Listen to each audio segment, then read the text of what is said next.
Okay, so this is the PDF for class today on April 6th, I think. It's about the labor movements. So this is all reference to the Gilded Age. Mr. McGee went through the picture on that first page there.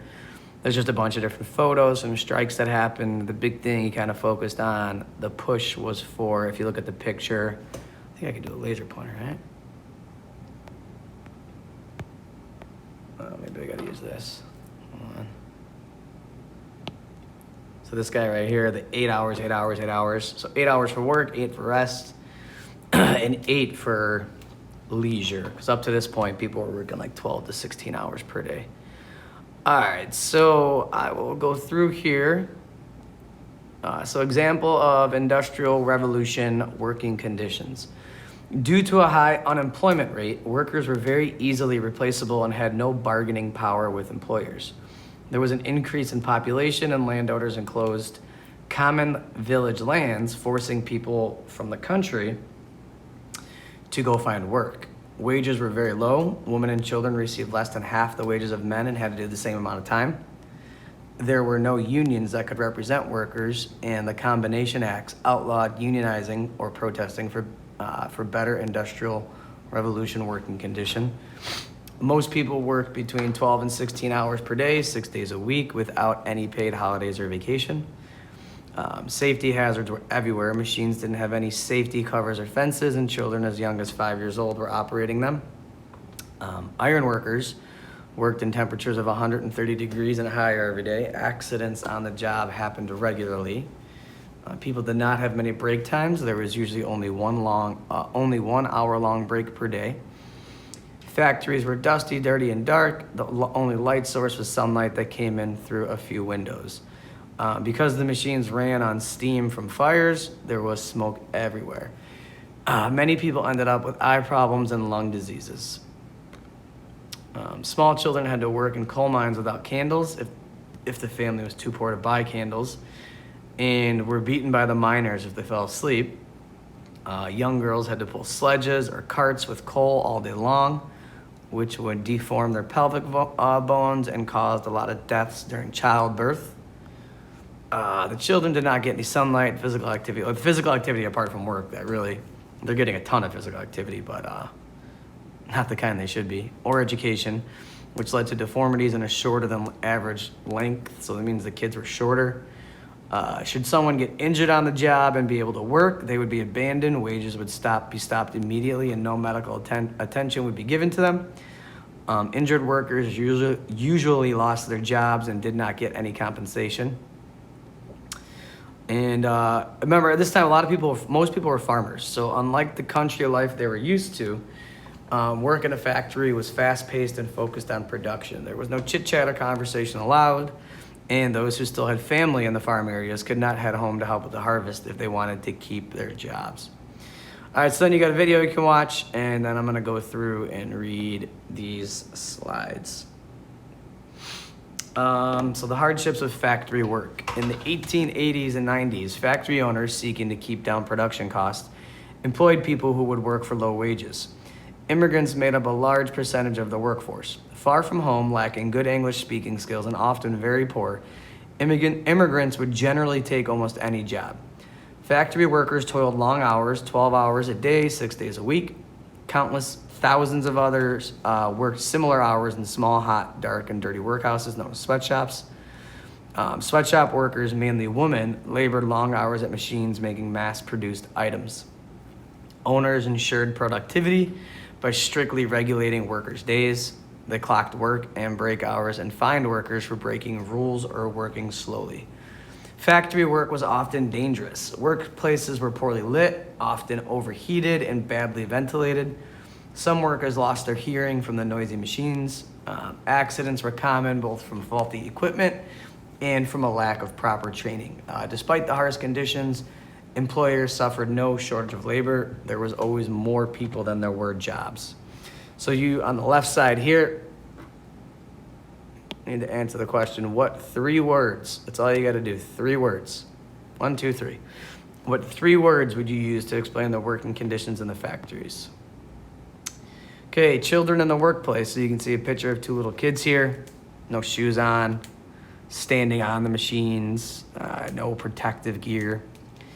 So work in the textile mills could be very dangerous, and it was not unheard of for an inexperienced young worker, some as young as 8 years old, to lose a finger in an accident. So what unsafe practices do you see in this image? I already named like 4 of them, but there's a variety of things going on there. All right, children in the workplace. So we want to answer, how did children suffer from working conditions? As industrialization advanced, more jobs opened up for women. They worked as laundresses.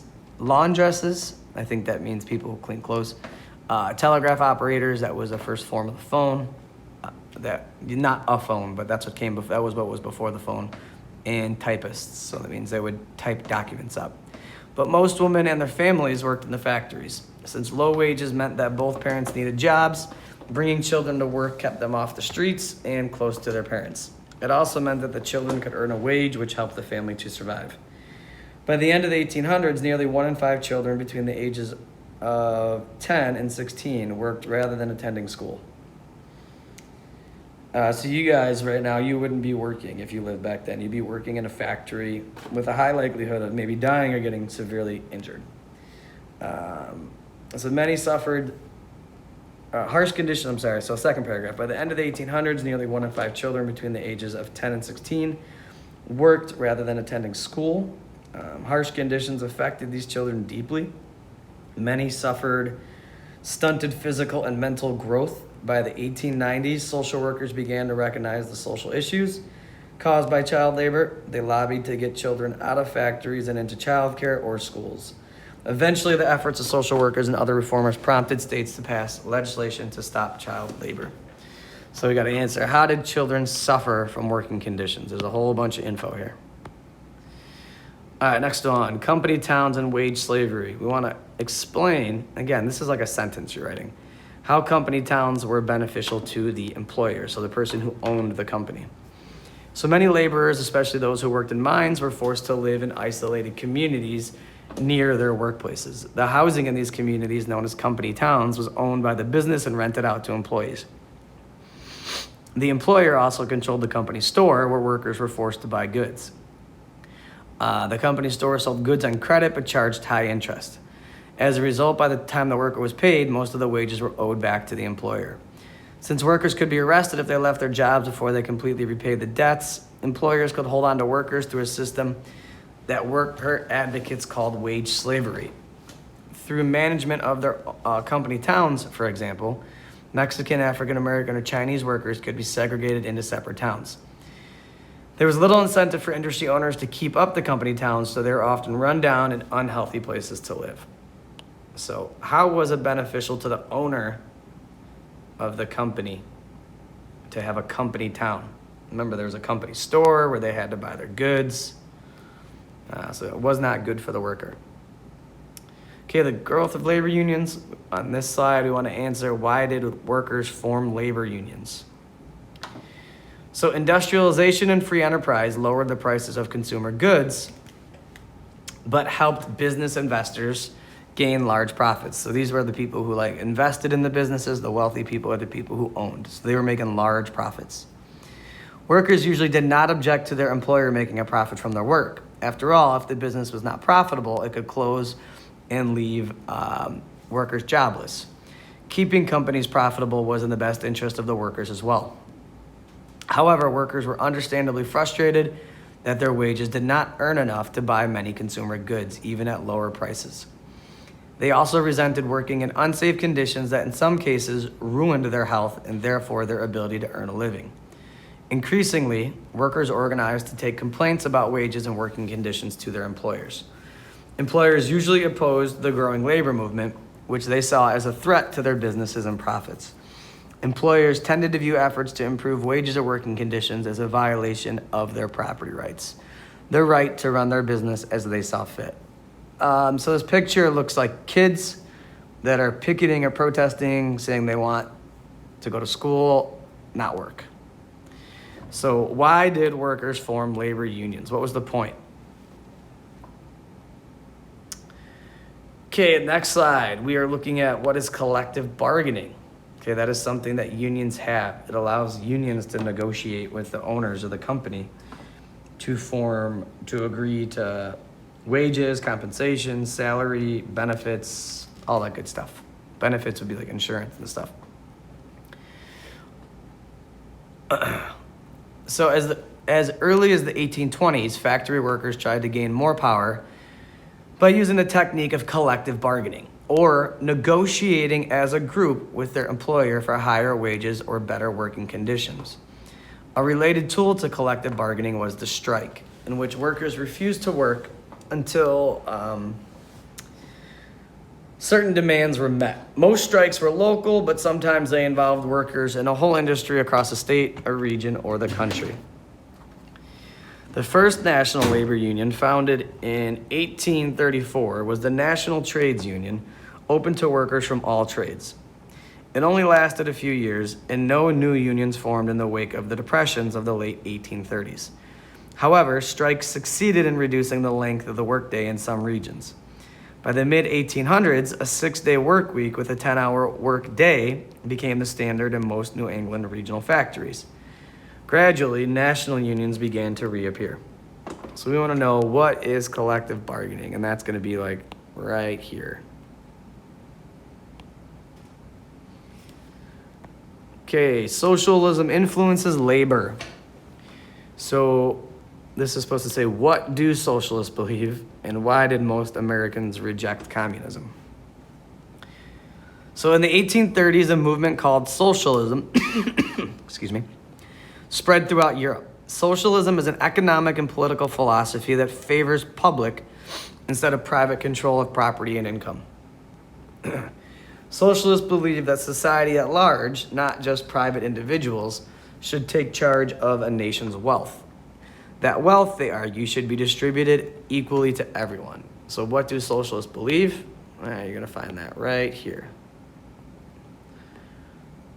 In 1848, the German philosophers Karl Marx, that's these two fellas, and Friedrich Engels expanded on the ideas of socialism in a treatise called, and that's just like a document or a book or something, the Communist Manifesto. This pamphlet denounced capitalism and predicted that workers would overturn it. Most Americans rejected these ideas, believing that they threatened the American ideals of free enterprise. That means you could open your own company. Private property, that means citizens can own things like a house, and individual liberty. Liberty is just like the freedom to do it, basically freedom. The wealthy in particular opposed socialism, so they didn't like the idea of socialism. So the rich people don't like socialism because it threatens really how wealthy they can get, how much money they can make. But many labor activists borrowed ideas from socialism to support their goals for social reform. So why did most Americans reject communism? It was because, right here, threatened the American ideals of free enterprise, private property, and individual liberty. And I'm pretty sure this is Friedrich Engels. I know this is Karl Marx. Okay, Knights of Labor. We want to know, what type of workers were allowed to join the Knights of Labor? In 1869, Uriah Stevens founded a labor union called the Knights of Labor. Stevens, a tailor who lived and worked around the country, included all workers of any trade, skilled or unskilled, in his union. The Knights also actively recruited women and African Americans. Under Stevens, the union functioned largely as a secret society devoted to broad social reforms, such as replacing capitalism with workers' cooperatives. By 1885, the Knights had grown to include some 700,000 men and women, nationwide, of every race and ethnicity. By 1890s, however, after a series of failed strikes, the Knights had largely disappeared. Many Knights who worked in skilled crafts or trades abandoned the union for a new rival labor organization, the American Federation of Labor. The preamble to the Knights Constitution, written in 1878, read, "The recent alarming development and aggression of aggregated wealth, which, unless checked," that means like the growing wealth, "will inevitably lead to the pauperization," that means making people poor, "and hopeless degradation of the toiling masses," that means the workers are going to be devastated, render it imperative, so they think it's important, that we desire to enjoy the blessings of life, that a check should be placed upon its power, and a system adopted which will secure to the laborers the fruits of his toil. So that means the person, the worker, the laborer, should have the fruits of his toil. So if the laborer is working, they should be compensated rightfully so. So what type of workers were allowed to join the Knights of Labor? Okay. Right here, included all workers, any trades, skilled or unskilled. And it even tells you here, 700,000 men nationwide of every race and ethnicity. Okay, a new organization for workers. What was different about the American Federation of Labor than the Knights of Labor? So Samuel Gompers was a poor Jewish immigrant from England who had worked his way up to head the Cigar Makers Union in New York. In 1886, Gompers helped found the American Federation of Labor and served as its president for nearly 40 years. While the Knights of Labor was open to nearly all workers, the AFL, that's the American Federation of Labor, in 1886, I got lost here. Yeah, in 1886, Gompers helped found the American Federation of Labor and served as president for nearly 40 years. While the Knights of Labor were open to all workers, the AFL was a loose organization of some 100 unions of skilled workers devoted to specific crafts. These trade unions retained their individuality but gained strength in bargaining through their affiliation with the AFL. Gompers set high dues for membership in the AFL, pooling the money to create a strike and pension fund to assist workers in need. Unlike the Knights of Labor, the AFL did not aim for larger social gains for workers. Instead, it focused on specific workers' issues such as wages, working hours, and working conditions. In testimony before a government labor commission, Gompers argued, in fact, that the union and strikes were the only way workers' issues such as these could be addressed. The AFL also pressed for workplaces in which only union members could be hired. Because of its narrow focus on workers, the issues the AFL often called a bread and butter union. The AFL, again, that's the American Federation of Labor, was not as successful as the Knights in rapidly gaining the widespread support of workers, partly because of its own policies. It opposed union membership for women because Gompers believed their presence in the workplace drove wages down. While it was theoretically open to African Americans, member unions usually found ways to exclude them. Nevertheless, by 1910, AFL membership had reached 2 million workers. So what was different about the American Federation of Labor than Knights of Labor? Okay, there's a variety of things here.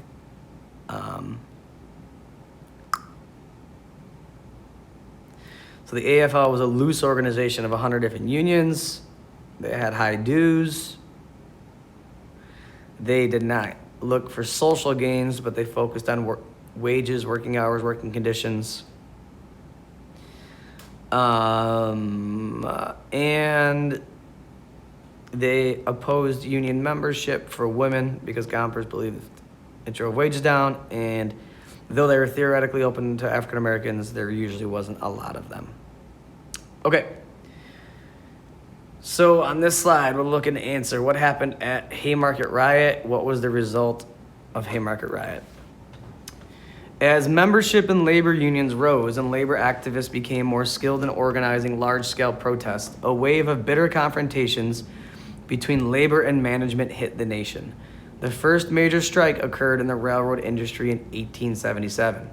Striking workers responding to wage cuts caused massive property destruction in several cities.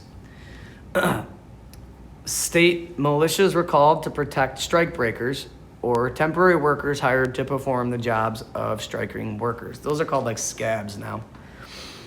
If you've ever driven past like some business and you see it, like a lot of times they'll be like workers striking. What they'll do is put like a big inflatable of like a rat, and the rat is basically it's like a big balloon they'll put out, and it's like a symbolic gesture that this company is hiring non-union people, and they affiliate them with rats. So it's kind of funny when you see it.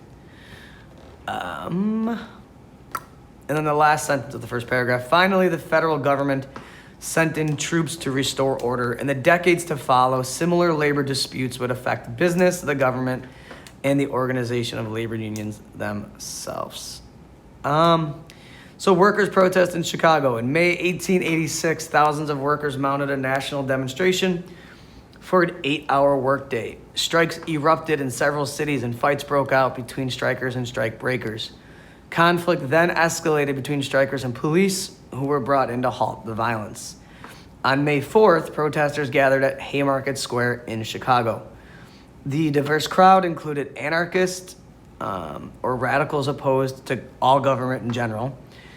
A protester threw a bomb which killed a policeman. In the subsequent frenzy, dozens of people, both protesters and policemen, were killed. 8 anarchists were tried for murder, and 4 were executed. The governor of Illinois, deciding that evidence for the convictions had been scanty, pardoned 3 of the others.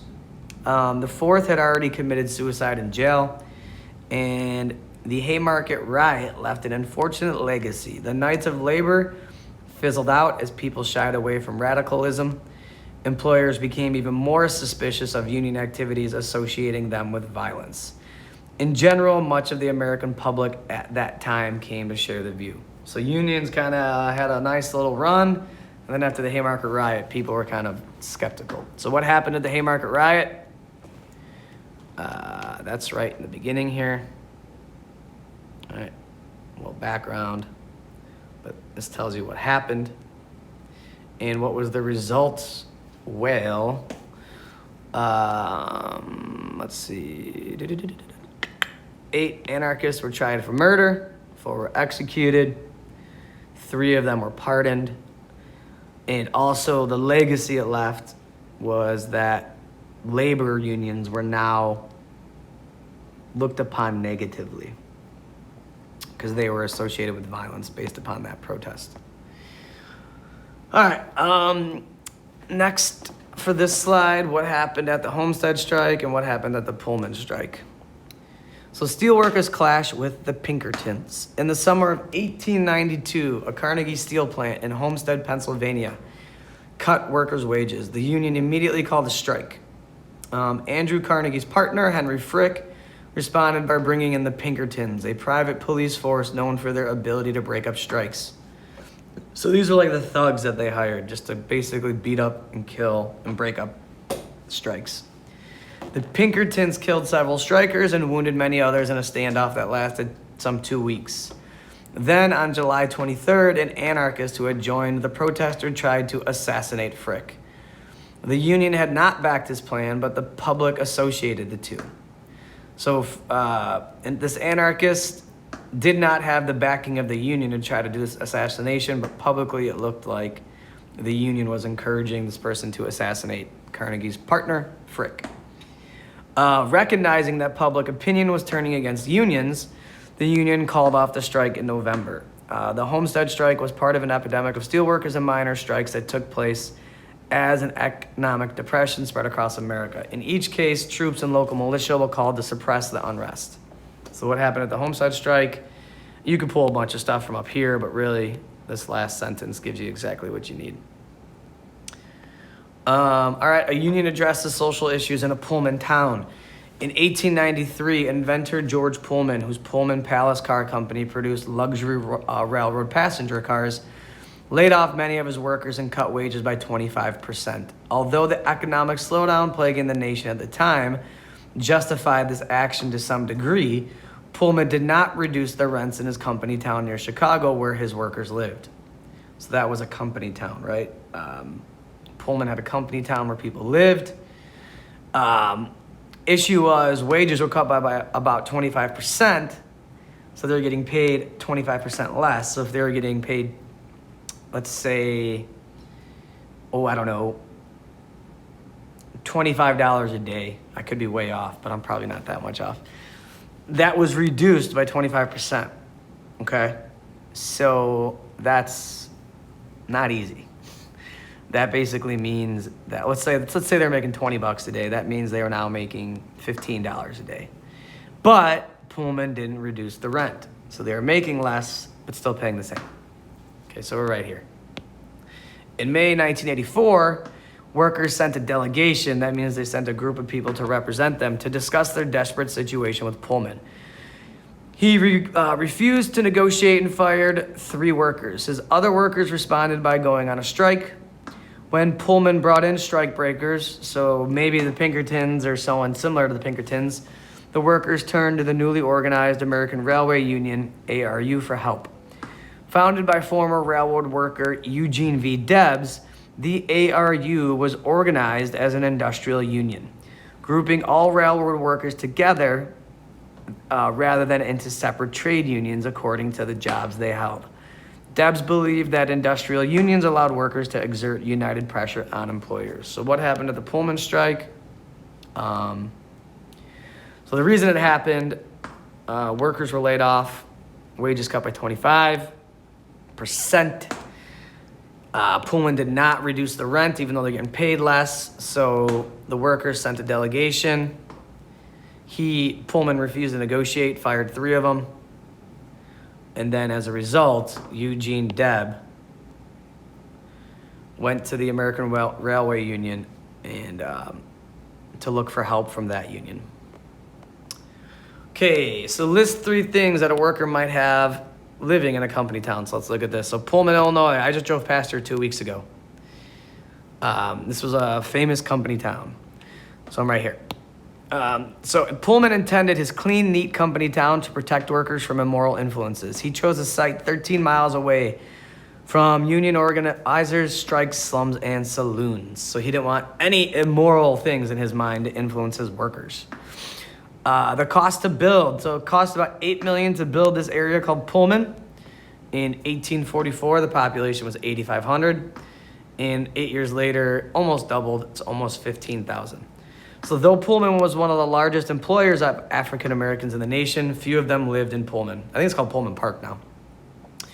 Okay, the homes. Skilled laborers lived in apartments or row houses. So that was like a luxury. The unskilled laborers lived in tenements. So there were 1,400 homes. Clearly there were more workers than that, right? 8,500, 1884.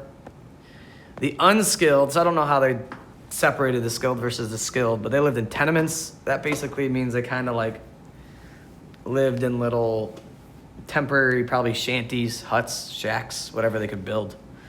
Whatever they could build based upon the materials they could afford to probably scavenge or maybe afford. Amenities. So what did Pullman provide? The company provided landscaping, painting, sewers, trash removal, and cleaning. The town had a hotel, shops, restaurant, library, theater, bank, school, recreation areas, and a single church. So it sounds good, kinda, sorta. But then we look at cost of rent, right? So rent in Pullman, probably per month, was roughly 33% of wages. And it wasn't like it is today, right? Like today, if you live in an apartment or you and your family are renting, you have to send in a rent check every month, right? Whereas if you own something, you have a mortgage. It's a loan. Every month you got to pay. If you don't pay, there's a penalty. But what Pullman did is he pulled their rent right from their checks. So let's say it was probably 33% of every paycheck. But let's just look at the month. Let's say rent costs $200. I have no idea what it costs. But 33%, so a third of that. Let's say rent was $300. That's probably way more, but if rent for the month costs $300, what Pullman would do would automatically pull that. So they made let's say they made $300 a month. He would automatically take a third of that, which is about $100. So even if you were making $300, you automatically were paying $100 to rent. So now you're left with $200, okay? Whereas in towns that were close to Pullman, wages only cost about 20%. So we look at that same thing. If they're making $300 a month in Pullman Park, they're paying $100 a month for rent. Whereas other towns were only paying about 20%. So that would be, of the $300, they'd be paying maybe $60 a month for rent compared to the $100 that they were paying in Pullman. So the reasons for discontent. So why were the workers unhappy? They were unable to own the homes. They can only rent. They were subjected to unannounced home inspections. They had super high rents, and they didn't have a choice. If you wanted to work for Pullman, you had to live there usually. There was a lack of ethnic expression. So, I think that means generally somebody of a different ethnicity than American, I guess. Even white people at that time were foreigners. They were European, they were Irish, they were German, they were Polish, they were they were immigrants still. And they generally weren't allowed to express their ethnicity. There was no government representing the town, so they had no representation. There was no religious diversity. Whatever that church was, you had to be that, I guess. Probably a Protestant church. And no alcohol was allowed. And again, obviously that makes sense when you're working, but for a boss to tell the workers on their private time when they're not working in their own homes they can't consume alcohol, it's a little radical. So by 1894, workers strike and protest over wage cuts and no reductions in rent. By 1925, the Pullman Porters organized, that's a job, Porters is a job, they organized to form the Brotherhood of Sleeping Car Porters, the first African-American labor union. Okay, so there's a good breakdown of Pullman. So 3 things a worker might have living in a company town, right? You can pull any 3 from here. All right, how did the government respond to the Pullman strike? So, the ARU, that's the American Railroad Union, ordered a nationwide strike against Pullman. By 1894, nearly 300,000 railroad workers were refusing to work on, handle, or move any trains that had Pullman cars on them. As the Pullman strike escalated, the nation's railroad traffic came to a halt. Railroad owners cited the Sherman Antitrust Act to argue that the union was illegally disrupting free trade. Since the nation's mail moved by train, the federal government took action to end the strike. The federal court ordered a halt to the strike. When Debs, he was a cigar maker who works with the American Railroad Union. When he defied the court order, President Grover Cleveland sent in federal troops to force the strikers back to work. Debs was jailed for conspiring against interstate commerce. Debs appealed his conviction, claiming that the government had no authority to halt the strike. However, the Supreme Court upheld Debs' conviction in the case in 1895, ruling that protecting the interstate commerce and the private property rights of the railroads was a lawful exercise of government power. So how did the government respond? Well, since mail was on the trains, railroads, and it wasn't being delivered because of the strike, the federal government took action to end it. They had a court order to halt it. Debs, he was the leader of the ARU, the American Railroad Union, was not a fan of this court order, and the president sent in federal troops, the federal army, to force the strikers back to work. You're not going to see that happen today. The Supreme Court also upheld the conviction of Debs, and this was the ruling here. This is kind of the most important part. The ruling protected interstate commerce and the private property rights of all railroads was a lawful exercise of government power. So this is kind of the statement that they made, but this is, you can kind of get like what they did from this part. Again, remember, this is short. Give me a couple bullet points, a sentence or 2, not a big deal. All right, what was the impact of labor unions? So the impact of labor unions. The outcome of the Pullman strike set an important trend. Employers hoping to maintain profitability, that means making money, and thus creating more jobs, appealed frequently for court orders against the unions, citing legislation, so that means like laws, like the Sherman Antitrust Act. The federal courts and other federal officials routinely supported these appeals, denying union recognition as legally protected organizations and limiting union gains for more than 30 years. As the 20th century opened, industrialists, workers, and government continued to battle over numerous labor issues. Collective bargaining, remember that's the right to negotiate for wages and working conditions and salaries and so on and so forth. Strikes and legislation would become the way of life for the American industry. In the decades after Pullman, the labor movement split into different factions, some increasingly influenced by socialism. By the end of the 1800s, Debs had become a socialist. He helped organize the American Socialist Party in 1897, running for president in 1900. In 1905, he obviously didn't win. In 1905, he helped found the Industrial Workers of the World, or Wobblies. It's IWW. The IWW was a radical union of unskilled workers with many socialists among its leaders. In the first few decades of the 1900s, the IWW led a number of strikes, many of them violent. So what was the impact of the labor unions? It caused people to battle and struggle, kind of, for protection and working. So there was a lot of collective bargaining, a lot of striking against the government. All right, and let's go to this final one here. So major strikes of the late 1800s, right? Complete the chart. So we have what you guys are going to be doing. You're going to fill in the cause. So for the first one, for example, the railroad strikes of 1877, the effect was it set the scene for violent strikes to come. So you need to tell us what was the cause of the railroad strikes? Well, let's just go back up and look.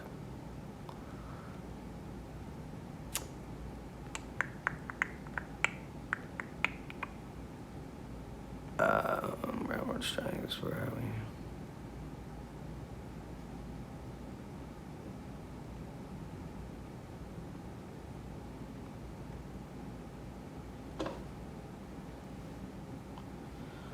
All right, so you start looking around here at this slide. The Haymarket riots. I think that would be one. Oh, no, that's Haymarket. So, okay. The railroad strikes, that will be... I'm trying to find which slide that is for you guys, sorry.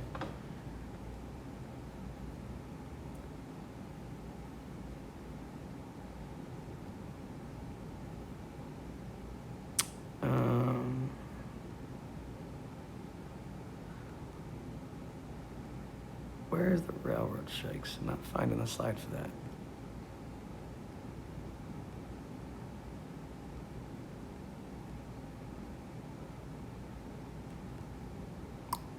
Oh.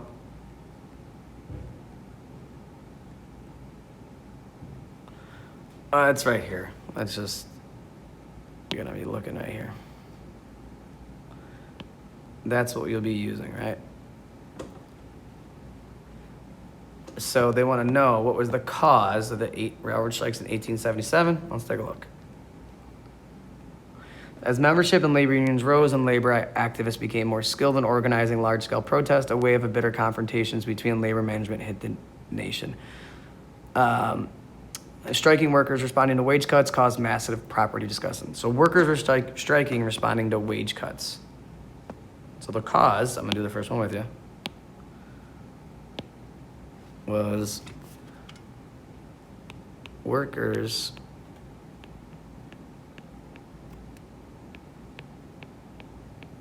responding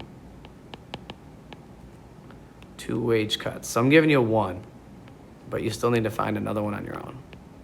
Okay, so find another one. Then Homestead Act, here's what is going to be, let's see, Homestead Act. Homestead strike? Homestead strike, I'm sorry. Right here. Okay. The Homestead strike was part of an epidemic of steelworkers and miners' strikes that took place as economic depression spread across America. In each case, troops and local militia were called in to suppress the unrest.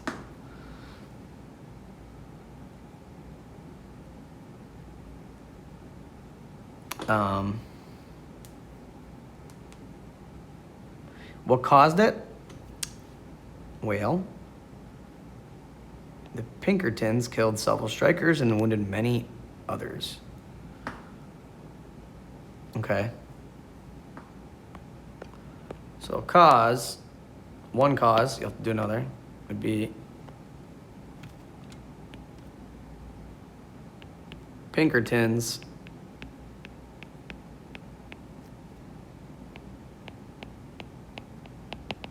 breaking up strikes.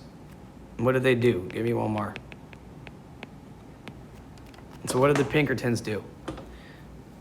They killed people, they beat people up, they broke up strikes, right? Okay, and then the Pullman strike, so wages cut without a decrease in the company of living in the company town. What did that cause? So remember, wages were down and rent was not. So what happens? What do they do?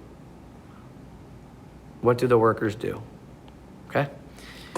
If we go to the Pullman strike, we can really quickly find out. Pullman strike, right?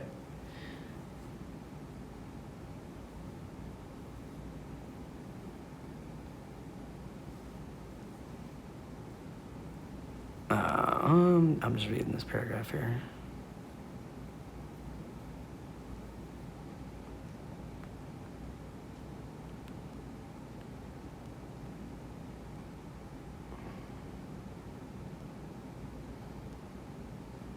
So what did they do? Pullman's workers, they sent the delegation. Workers responded by going on strike.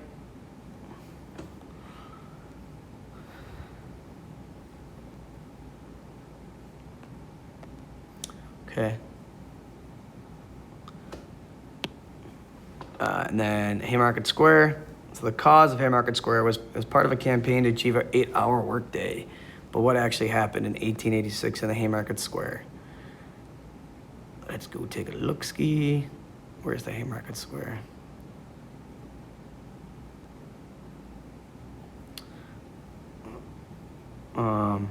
What happened because of it? So this is right here. Kind